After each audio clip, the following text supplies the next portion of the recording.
Porsche Cayenne. Populiariausi visos Lietuvos, tu prasme. Ai, tai čia ne tik Vilniaus.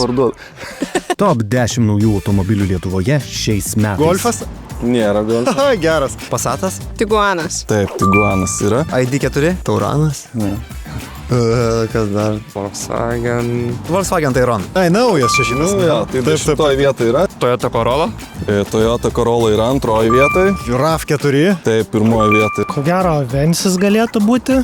Avencio nėra. Tada Yaris bus. Trečioje vietoje. Nu tikrai ne Priusas. Iš mažesnių ar didesnių? Toyota CHR, CHR, teisingai. Vėl 8 vietoje. A6, 5.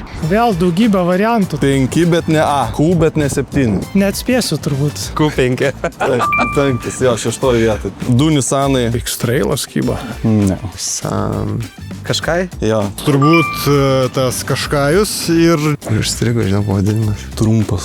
Trumputis. Džiuk. Taip, labai gerai. Turim vieną Škodą tarp populiariausių modelių. Octavia.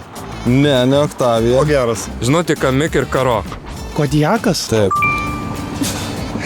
Perki naują automobilį, pasiskaičiuok kasko ir privalomojo vairuotojų draudimo kainą ld.lt.